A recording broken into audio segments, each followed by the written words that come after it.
and welcome to Sloths Love to Read. Today we're reading a pumpkin book called Pumpkin Day, written by Nancy Elizabeth Wallace. Let's get started.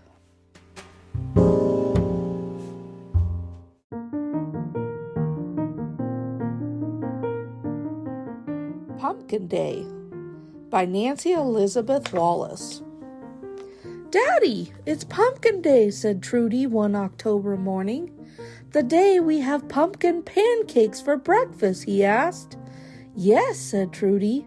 "The day we go to pick out pumpkins and buy pumpkin pie?" "Yes, Daddy," shouted Trudy and Jack together. "Well, hooray for Pumpkin Day," declared Dad, "and pass the pumpkin pancakes, please." After breakfast, they walked to Pumpkin Hollow Farm. The yellow and orange leaves glowed against the clear blue sky. The fallen leaves made a crunch, crunch, crunch sound under their feet.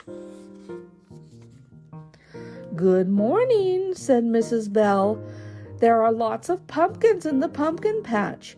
We have miniatures, pumpkins for cooking and eating, pumpkins for carving, and one that is very special. I'm sure you'll find it."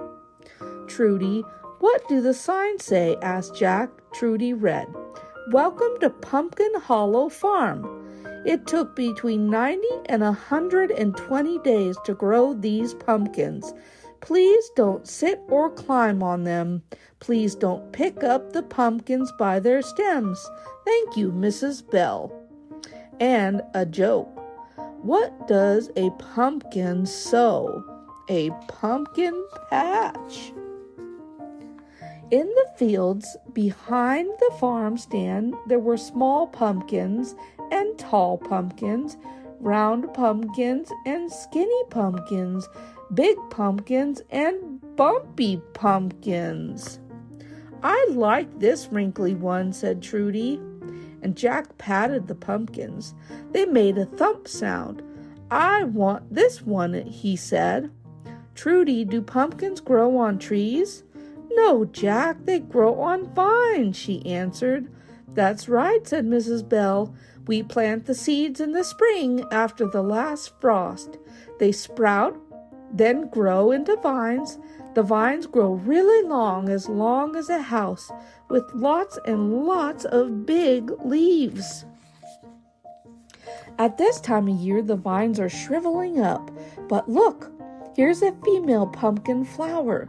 A pumpkin grows from the swelling at the base of the flower. It's green and small," said Trudy. "How do pumpkins grow so big and orange?" added Jack. Mrs. Bell took some pictures from her pocket. "Well, with the leaves making food and the roots growing in good rich soil, and with the right amount of sun and water and fertilizer and weeding and bug control, the pumpkins will grow from late summer to harvest time. Night and day they grow bigger."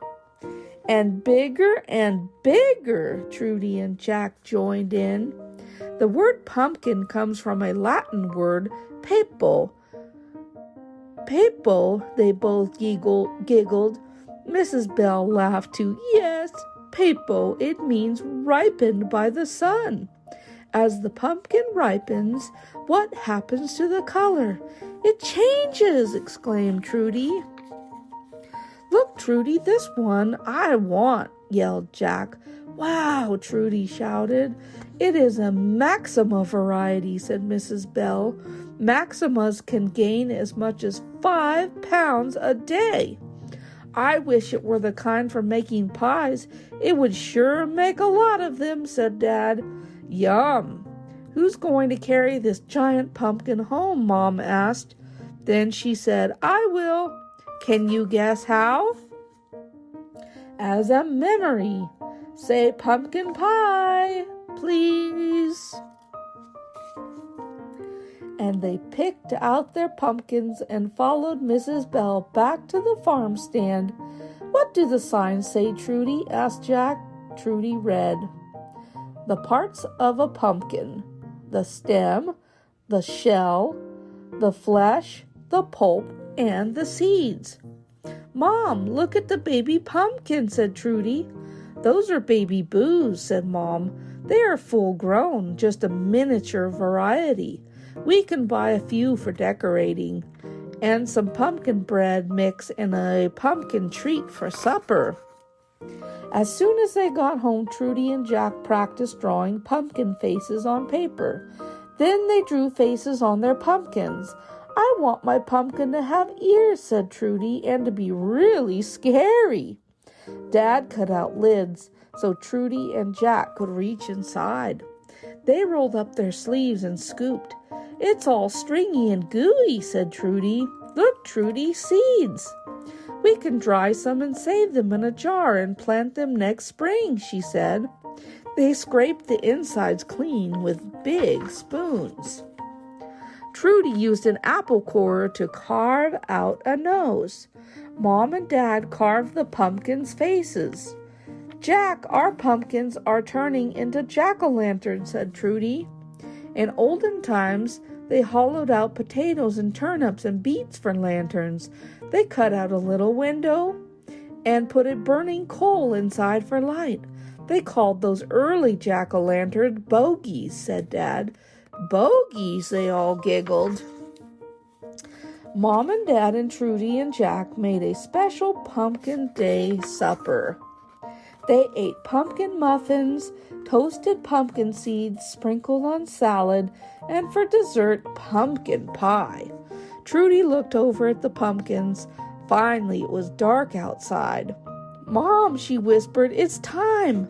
And Jack turned out the lights. Boo!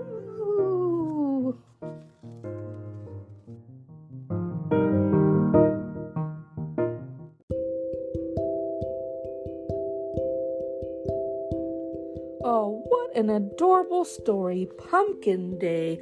I love how you can learn all about pumpkins in this book, what's inside of them, and what you can make with them. There is a couple of recipes in this book throughout for pumpkin pie and I think pumpkin muffins as well. So I hope that you will be able to add this book to your home library. It would be a wonderful addition, and you can find this book on Amazon.com. I hope you'll check it out. Have a wonderful day, and thank you for listening in. Bye-bye for now, everyone.